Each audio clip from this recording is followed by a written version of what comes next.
sophomore AP students. Let's start with our vocab 4.3 part 2, and let's get right into it. Our first word is political legitimacy. As we can see there, Wikipedia's got a pretty decent definition here. Political legitimacy basically means if you're the ruler, could be a king, for example, during this time period, especially in Europe where we're looking, that you have the authority that comes from somewhere.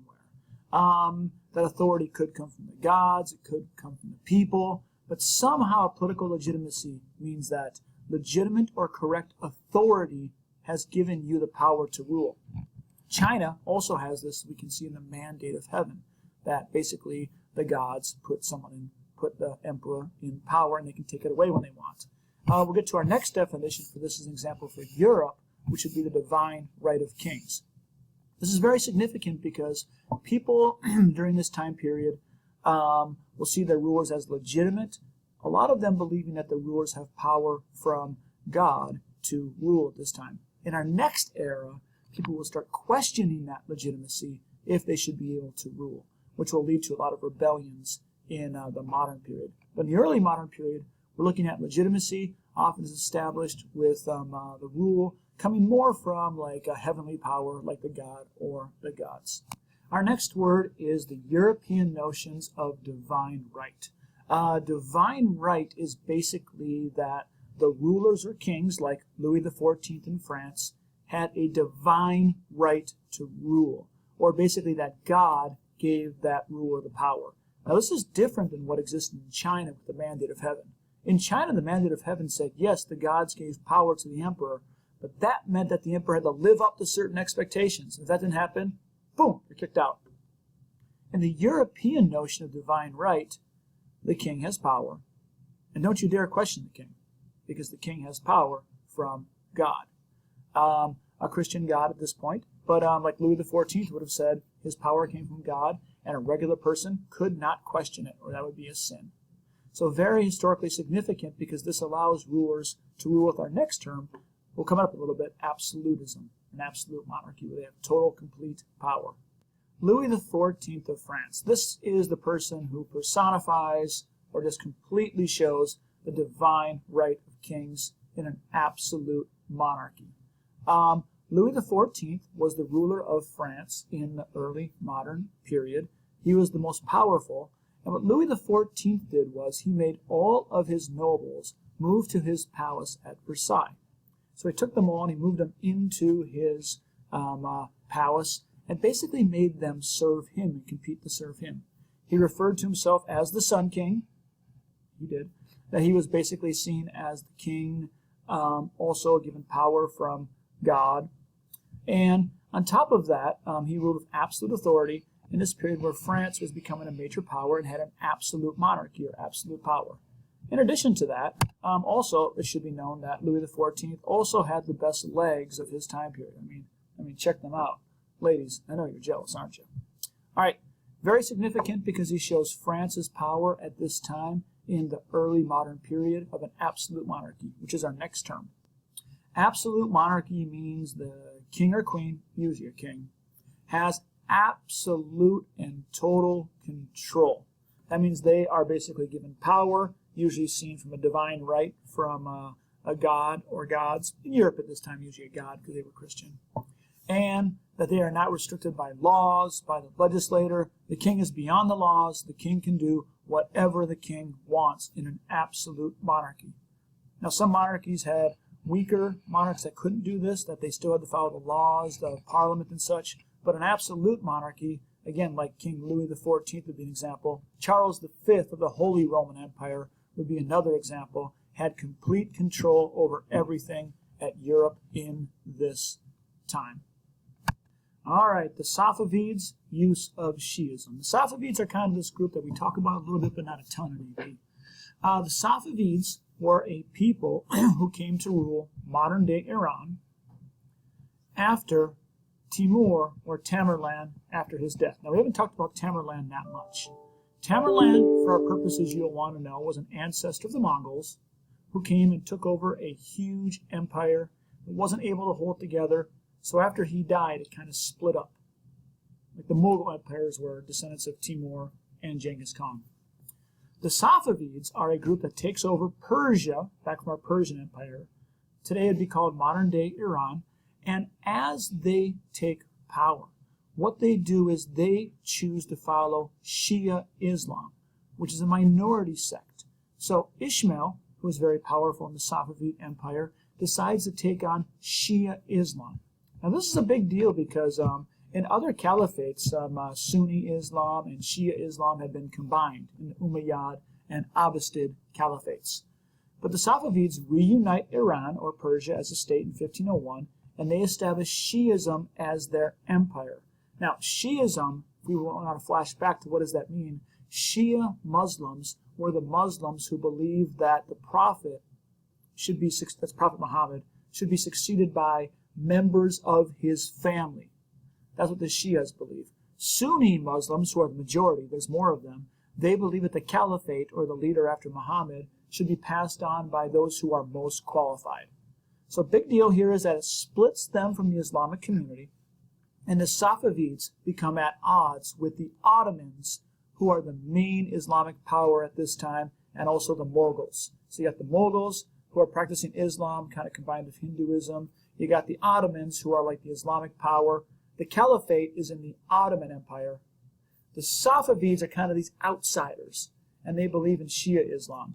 It's significant because it allows Shia Islam to continue, and Shia Islam still exists in modern-day Iran and Iraq to this day, which has caused a lot of problems in places like Iraq after the Iraq War, with trying to unify the country with two different groups of Muslims, Shia and Sunnis, and even in Syria. So this doesn't seem like that big of a deal, but it actually affects us to this day, as American troops often are in places like Iraq, could be in places like Syria in the future. So Shiism becomes in the Safavid Empire. They have a separate Islamic empire, and Shias continue to live in that area of Iran until this day. All right, the Mexica or Aztec practice of human sacrifice. These were sacrifices that were done. Normally they were on top of the pyramids, where people were killed and sacrificed for the gods. Now, these were done by priests in the Aztec societies, and they were performed in the large pyramids, often from people who were outside of the Aztec community. And as our reading says, historians are not in total agreement on how or why these sacrifices take place. Most agree that it was a way of uniting the empire behind the priests and loyalty to the state, that they were to bring people together. Also, it's possible that it was a way for the rulers and priests to maintain their power. It was part of their religion which brought people together, that these sacrifices kept the gods alive who were running the world at that time. Now, these were very significant because these consolidated the Aztec Empire and Mexica Empire, and they were also one of the things that the Spanish wanted to stop when they came in and they took over the Aztecs in this time period as well. The Chinese Emperor performance of Confucian rituals. Now, these definitely were going on in the Tang Dynasty, which is before our early modern period, but they kept on going through the Tang Dynasty. They kept going through the Song Dynasty and the Ming Dynasty, and even into the Manchu Dynasty. So Confucianism and Confucian rituals, these are a continuity that exists in China throughout their history. So if we're looking at these Confucian rituals, what is the deal with them? Basically things like even when it was time to start farming, the emperor would come out and plow the first field.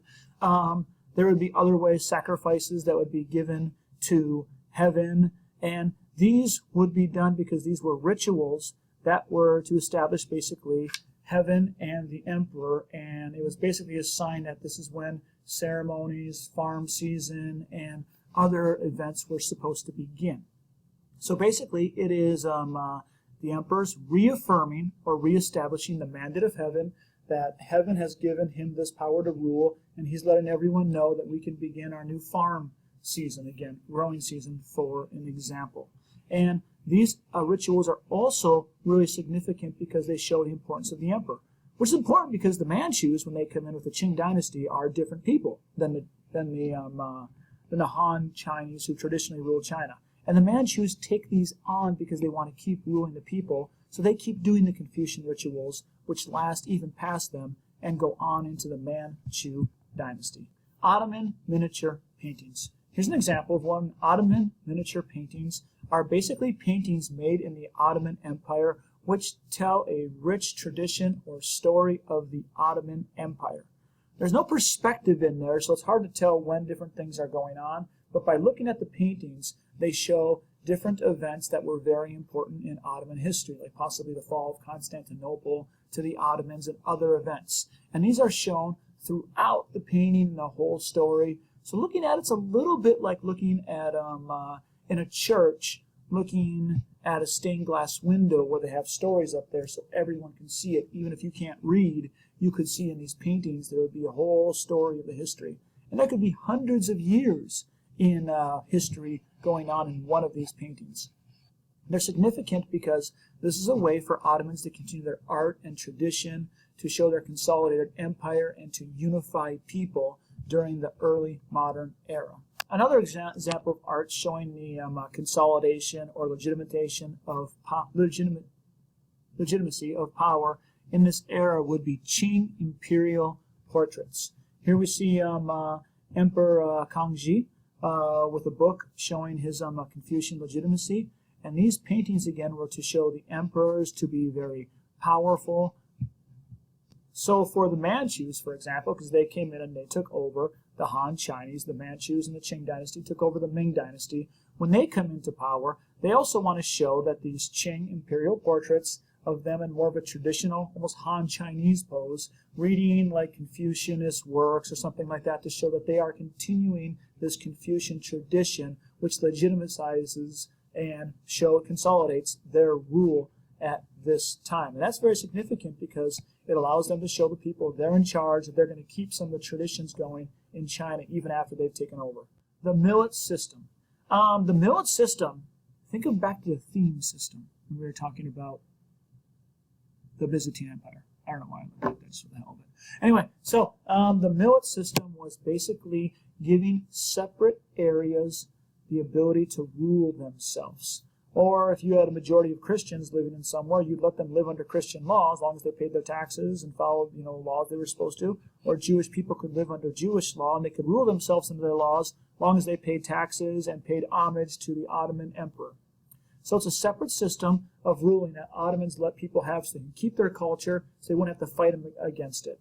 And it was the Millet System all over the Ottoman Empire, very similar to the theme system that the Byzantines used. A continuity. Huh. Our next term, Manchus and their Chinese subjects. All right, so as we've talked about, the Manchus were people, again, from northeast China who come in and are able to take over the Ming dynasty, and they become the Qing dynasty. Now, the Manchus were definitely willing to allow everyone to be in their empire, but they were going to limit the Han in what they could do. So there were special laws where the Han could, what positions of government the Han could take. The Han couldn't even enter the Manchu homeland, for example. And also, what the Manchus would do is, in the Ming dynasty, we had a hairstyle that was used at that time. But the Qing dynasty makes everyone basically cut their hair to be able to look in a way that more fits the Manchu style. So let's take a look at this again real quick. So the Manchus would let other people who aren't Manchu take positions in government, but they would only let them go to a certain level. They could go and be a grand secretary, but they couldn't really make policy in the government. So it was limited, and the Manchus were able to keep their spot on top when they took over the Qing dynasty. Spanish America and the República de Indios, this is a system that failed in colonial America. Basically, it was the idea that the Spanish were going to have a Republic de Españoles, which would consist of basically Iberian-born people, Spanish Creoles, and anyone else of mixed Spanish race would live in that system. Then there would be this República de Indios. And it was a system to defend them against this horrible Spanish system, like the Mita system and exploiting the Indians. And they were going to let them rule and live under their own laws. So the native indigenous people were supposed to be able to live in their own laws in this republic. Unfortunately, it failed because demands for labor from the Spanish, and they wanted to use them more in the Millet System for slavery, so it didn't work, and the natives were exploited, and that's pretty significant.